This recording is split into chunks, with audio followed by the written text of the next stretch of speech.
Process একদম সহজ করে ভাবো। আজ ক্লাস স্ট্রাকচার অফ অ্যাটম, পরমাণুর গঠন, ক্লাস 1 কোয়ান্টাম নাম্বার, একদম প্রথম ক্লাস, প্রথম চ্যাপ্টার সেমিস্টার 1 এর সেই ক্লাস নিয়ে আজকে শুরু করছি। স্ট্রাকচার অফ অ্যাটমের প্রথম ক্লাস, যেটা প্রথমেই পড়তে হবে কোয়ান্টাম নাম্বার। দেখো কোয়ান্টাম সংখ্যা চারটে ভাগ, n, l, m, s. Principal quantum number মুখ্য কোয়ান্টাম সংখ্যা, অ্যাজিমিউথাল কোয়ান্টাম নাম্বার গৌণ কোয়ান্টাম সংখ্যা, ম্যাগনেটিক কোয়ান্টাম নাম্বার চুম্বকীয় কোয়ান্টাম সংখ্যা, স্পিন কোয়ান্টাম নাম্বার ঘূর্ণন কোয়ান্টাম সংখ্যা। চারটে কোয়ান্টাম সংখ্যা। কেন? একটা কথা কি, তোমরা মাধ্যমিকে যেটা শিখেছিলে যে একটা নিউক্লিয়াস, সেই নিউক্লিয়াসের মধ্যে কি থাকে? Proton, neutron. আর বাইরে যে কক্ষপথগুলো থাকে, সেই কক্ষপথের মধ্যে কি থাকে? ইলেকট্রন থাকে, হ্যাঁ কি না? তো এই ইলেকট্রনটা যে কক্ষপথে আছে, তুমি তো এরকম দেখছো একটা সরু রাস্তা, এটাকে যদি জুম করো, মোবাইলে যেমন জুম করো করলে দেখবে এটা একটা চওড়া রাস্তা হবে। এই কক্ষপথের ভিতরে ভিতরে উপকক্ষ আছে, তার ভিতরে ভিতরে কক্ষক আছে, তার ভিতরে আবার ইলেকট্রন আছে। অর্থাৎ কক্ষপথ বা সেল, উপকক্ষ বা সাবসেল, অরবিটাল বা কক্ষক, ইলেকট্রন। তাই জন্য চারখানা জিনিস চলে আসছে। আগে শুধু কক্ষপথ জানতে, সেল জানতে, এখন তার ভিতরে তার ভিতরে তার ভিতরে তার ভিতরে। সেই জন্য সেলকে এক্সপ্লেন করার জন্য এন, সাবসেলকে এটা, এটাকে এটা, এটাকে এটা। ঠিক? চারটে কেন কোয়ান্টাম নাম্বার, এটা বুঝে গেছো? তো এখন কথা হচ্ছে যে আমরা কিভাবে ভাববো যে একটা একটা একটা সেল মানে কক্ষপথকে আমরা এরকম ভাবে লিখতাম আগে।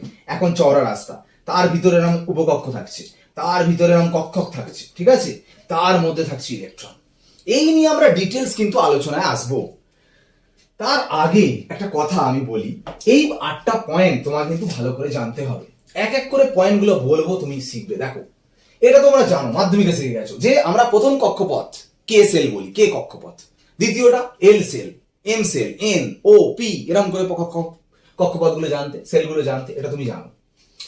2 নম্বর পয়েন্টটা জানবে কি না, একটা কক্ষপথের মধ্যে কতগুলো উপকক্ষ থাকতে পারে? কতগুলো না, এন সংখ্যক। একটা সেলের মধ্যে কতগুলো সাবসেল থাকবে?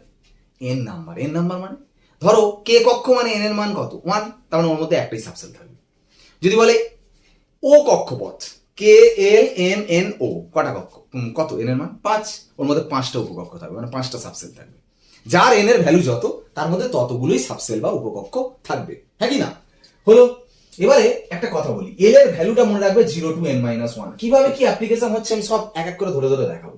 এল এর ভ্যালুটা শুধু মনে রাখো 0 থেকে n-1। আর কি, কোন এল এর ভ্যালু কত হলে সেই সাবসেলের নাম কি হবে এটা মনে রাখতে হবে। যেমন এল এর ভ্যালু 0 হলে তার নাম এস, 1 হলে পি, 2 হলে ডি, 3 হলে এফ, 4 হলে জি। এই পয়েন্টটা ভালো করে মনে রাখতে হবে। আমি সব একটা এক্সাম্পল দিয়ে দিয়ে আসবো সব। উপকক্ষ মানে সাবসেলের মধ্যে আবার অরবিটাল কটা থাকবে? কক্ষপথের মধ্যে তো উপকক্ষ, একটা কক্ষপথের মধ্যে উপকক্ষ থাকবে এন, আবার সেই উপকক্ষের মধ্যে কক্ষ বা অরবিটাল কটা থাকবে? 12+1 নাম্বার, ঠিক আছে। এম এর ভ্যালু -L থেকে +L, আমি এতটা ডিটেলসে গেলে একসাথে তুমি নিতে পারবে না, উদাহরণে আসতে হবে। তবু আমি একটা পয়েন্ট একটু দেখিয়ে রাখছি। আর প্রত্যেকটা অরবিটালের মধ্যে ম্যাক্সিমাম 2টো করে ইলেকট্রন থাকবে। মোটামুটি এইটুকু বলে আমি এক্সাম্পল আসতে চাই। দেখো, একটু একটু করে আমি এটা দেখাবো, একটু একটু করে এক্সাম্পলে যাবো। আমি একটা কক্ষপথ নিয়ে আলোচনা করছি, সাপোজ ও কক্ষপথ নিয়ে আলোচনায় আসো না, ও কক্ষপথ নিয়ে আলোচনা, ও সেল না, ঠিক আছে। ও সেলের এন এর মান কত বলো? K L M N O, n এর ভ্যালু 5। এই একটা ধরো সেল আঁকছি, ঠিক কি না? বলো এন এর ভ্যালু 5, তার মানে এই সেলের মধ্যে 5টা সাবসেল থাকবে। একটা, দুটো, তিনটে, চারটে, 5টা যাবে। একটা, দুটো, তিনটে, চারটে, 5টা সাবসেল। এন এর মান যত হবে ততগুলো সাবসেল। এবার এল এর ভ্যালুর ফর্মুলা কি ছিল? 0 থেকে n-1, বুঝতে পারছো? দেখো, এই দেখো, এল এর ভ্যালু 0 থেকে n-1। তাহলে দেখো এন এর ভ্যালুটা 5 আমি এখানে বসাচ্ছি, বসালে কত হয় বলো? 0 থেকে 5-1 মানে 0 থেকে 4। 0 থেকে 4 মানে 0, 1, 2, 3, 4। 0, 1, 2, 3, 4 সবই পূর্ণ সংখ্যা হবে। তাহলে এটা এল এর ভ্যালু 0 হলো, এটা এল এর ভ্যালু 1 হলো, এটা এল এর ভ্যালু 2 হলো, এটা এল এর ভ্যালু 3 হলো, এটা এল এর ভ্যালু 4 হলো, হ্যাঁ কি না? এবার প্রত্যেকটা এল এর ভ্যালু যা আছে তার আবার নাম আছে সাবসেলে। দেখো, 0 হলে তার নাম এস, 1 হলে পি, 2 হলে ডি, 3 হলে এফ, 4 হলে জি। তার মানে এই সাবসেলের নাম দেবো এস, এর নাম দেবো পি, এর নাম দেবো ডি, এর নাম দেবো এফ, এর নাম দেবো জি। একদম এল 0, 1, 2, 3, 4 এস পি ডি এফ জি, এরকম ভাবে মনে রাখো, ঠিক না? এবার দেখো, যেহেতু 5 নম্বর সেলের মধ্যে আছে, ঠিক আছে, সামনে এরকম বসাবো 5s, 5p, 5d, 5a, 5g। মানে বোঝাতে চাইছি 5m মানে কি? 5 নম্বর সেলের মধ্যে এফ সাবসেল, 5 নম্বর সেলের মধ্যে ডি সাবসেল। এই সামনের 5টা হচ্ছে এন এর মান, মানে যে কক্ষপথের মধ্যে আছে তার সেটার জন্য দেখানোর জন্য হলো সাবসেল। এবারে সাবসেলের মধ্যে কি থাকে? অরবিটাল। সাবসেলে অরবিটাল কটা থাকে দেখো, উপকক্ষের মধ্যে কক্ষক কটা থাকে? 12 প্লাস 1 নাম্বার, হ্যাঁ কি না? ধরো এই সাবসেল, এর মধ্যে কটা কক্ষক থাকবে? এল এর ভ্যালু 4, তুমি বলছো কটা কক্ষক থাকবে? ফর্মুলা হচ্ছে 12 প্লাস 1। বসাও এল এর ভ্যালু 4, এখানে বসাও, কত হবে? 4 2 8 9, তার মানে এর মধ্যে 9টা কক্ষক থাকবে। 1 2 3 4 5 6 7 8 9। এল এর ভ্যালু 3 বসাও, 3 2 6 1 7 7 1 2 3 4 5 6 7, 2 2 করে বাড়বে উপর থেকে নিচে, দেখো এটা 5টা হবে। 1 2 3 4 5, এটা কটা হবে? 3টে। এটাই কটা হবে? একটা। দেখো যে কোনো এস উপকক্ষে একটা কক্ষক, যে কোনো পি উপকক্ষে 3টে কক্ষক, যে কোনো ডি তে 5টা কক্ষক, যে কোনো এফ এ 7টা কক্ষক, যে কোনো জি তে 9টা কক্ষক। এস এর এল এর ভ্যালু 0, পি এর এল এর ভ্যালু 1, ডি এর এল এর ভ্যালু 2, এফ এর এল এর ভ্যালু 3, জি এর এল এর ভ্যালু 4। মানে এটা মনে রাখবে, s p d f g l এর ভ্যালু 0 1 2 3 4। এটা যেমন মনে রাখো, তেমন উপকক্ষে কক্ষক সংখ্যা মনে রাখো। এস এ একটা, পি এ 3টে কক্ষক, ডি এ 5টা কক্ষক, এফ এ 7টা কক্ষক, জি এ 9টা কক্ষক। ঠিক আছে? এই যে হলো, এই যে কক্ষক অরবিটাল গুলো, অরবিটালকে আমি কি দিয়ে প্রকাশ করি? অরবিটালকে আমি আগে দেখতে যাচ্ছি, দেখো অরবিটাল কক্ষককে কি দিয়ে প্রকাশ করি? এম দিয়ে। তার মানে এম এর মানটা আমার জানা দরকার। এম এর মান জানবো কি করে? দেখো এম এর মান কি বলছে, দেখো মাইনাস এল থেকে প্লাস এল, মাইনাস এল থেকে প্লাস এল। ধরো এই উপকক্ষে যে কক্ষকগুলো আছে, এর এল এর ভ্যালুটা 4, তাহলে এম এর মানটা বলছো মাইনাস এল থেকে প্লাস এল, ঠিক কি না? তাহলে দেখো এল এর মানটা 4 যদি এখানে বসাই, তাহলে কি হবে? -4 থেকে +4, মানে এটা -4, এটা -3, -2, -1 0 +1 +2 +3 +4, এখানে হবে 3, মানে -3 থেকে +3, মানে -3 -2 -1 0 +1 +2 +3, 2 হলে -2 -1 0 +1 +2, 1 হলে -1 0 +1, 0 হলে শুধু 0, হ্যাঁ কি না?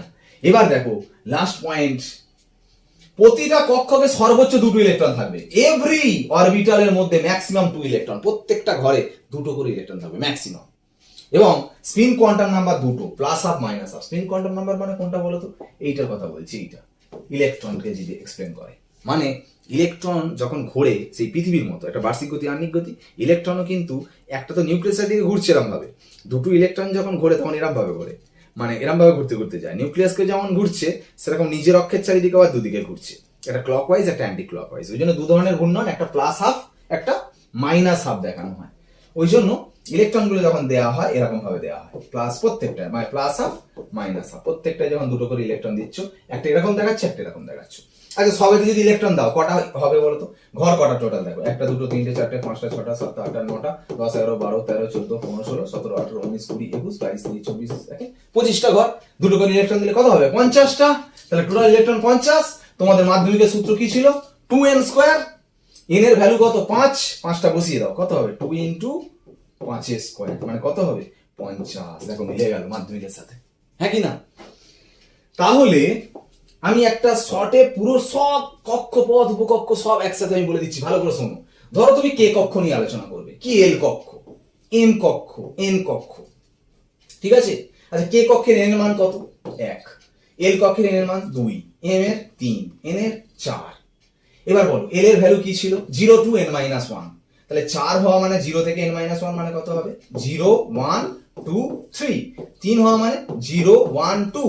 2 হওয়া মানে 0 1 0 1। 1 হওয়া মানে 0। যে কোনো 0 মানে সেই উপকক্ষকে কি বলা হয়? এস। এটা এস। 1 হলে পি, এস পি ডি, এটা হলে এস পি ডি এফ।